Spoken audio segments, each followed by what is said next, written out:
So my name is Ahmed Ali. My daughter's name is Amal. So she was born without her kidneys functioning, and she's on kidney dialysis. My name is Sonia. This is my daughter Manisa. She's on dialysis. Say hi. We knew something was wrong in the womb, so it was our 20-week scan when we discovered there was something wrong with his kidneys. So it wasn't really till he was born that we could really understand the extent of the kidney issue.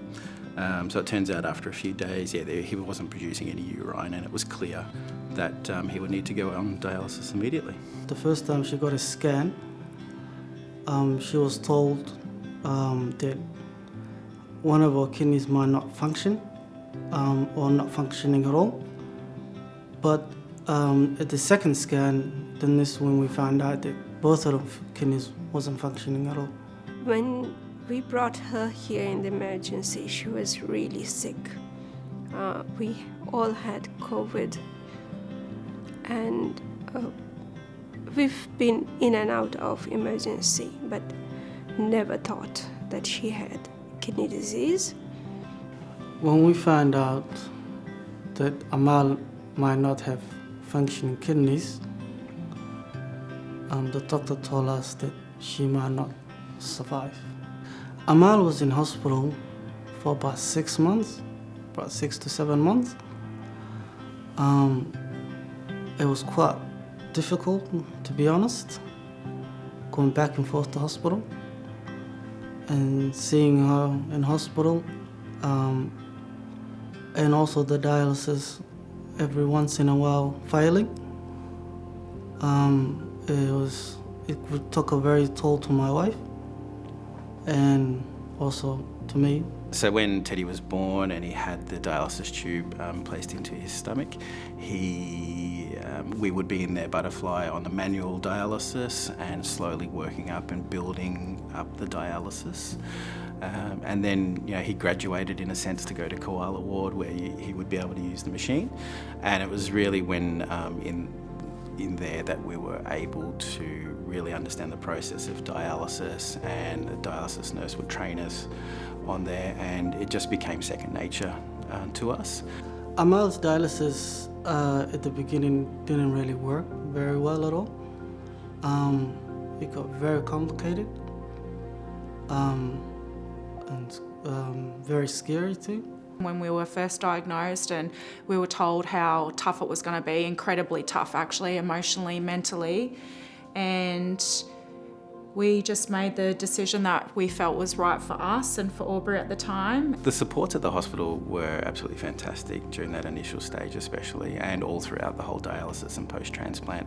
Looking back at the initial beginning, meeting with the doctors, explaining to us what's going to happen, how it's going to happen. Initially at the beginning, it was overwhelming. It was, especially for my wife. But if I look back, I think that helped us a lot to get prepared with what's going to happen at the middle and at the end. So managing dialysis at home, it actually ended up being quite easy, and it wasn't, although it was daunting at first, it was actually just a process that was just routine and just part of our everyday life. In the initial period, they gave us a social worker, and we were very reluctant with it because we thought that we were okay and we were coping, and then we finally said yes and started speaking to a social worker and a psychologist, and we found like it was invaluable to us. We realised that we really needed that support there. We still use some of the supports that the social worker put us on to. So whenever we call the hospital, the PD nurses know what to do. Teddy was on 12 hours of dialysis each day, so that would be at night, but we just manage family fun and family life around that. and it just became part of a routine. The dialysis nurses were incredibly supportive from the beginning when they first done the training to when we went home, which was incredibly overwhelming, and they were there to be able to answer any question, even how silly it was. They were there to help troubleshoot, or if you had any questions regarding, you know, the child and with the machine and stuff. So yeah, we would have been lost without them. Now that she has been home for a while, we learn how to use the dialysis. And she's doing great, to be honest. I would sleep next to Edward for a lot of the time in the first year. You're always aware of the dialysis alarms, and it doesn't take much for you to hear them, but they're not loud either. But because as a parent, and you're just hyper aware of that when you're sleeping. But the dialysis alarms would tell you when something's wrong with the machine. So if something wasn't going well, it would tell you what it is, and it would be an easy step to fix it.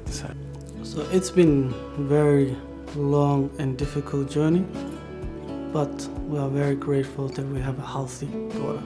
I'm hoping that as soon as her kidney disease we get a transplant, and she'll catch up to her growth and development and everything.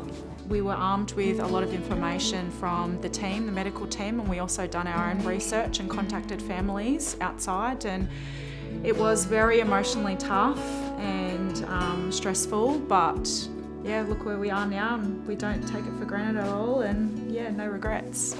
Once we had the transplant, life changed completely. There was the first few months of making sure that the transplant was working well, and coming to the hospital every day, and then slowly easing off to every second day, then twice a week, once a week, and now once every 2 months. The growth and development he's had since transplant has been truly amazing, and it's just amazing to see. Now he's had the opportunity to go to kinder, and he starts school next year as well. So the advice I would give to parents in regards to peritoneal dialysis and leading up to it is arm yourself with information, have a lot of support, seek out other families or other people. We done it through social media, so through Facebook. We researched and looked up Facebook groups and all that sort of stuff. So I would make sure you had a huge support network, and arm yourself with information, and speak to the medical team. Make sure you ask the questions, because in the initial period I think you get so overwhelmed you forget what to ask. So I would make sure you're armed with information and a lot of support.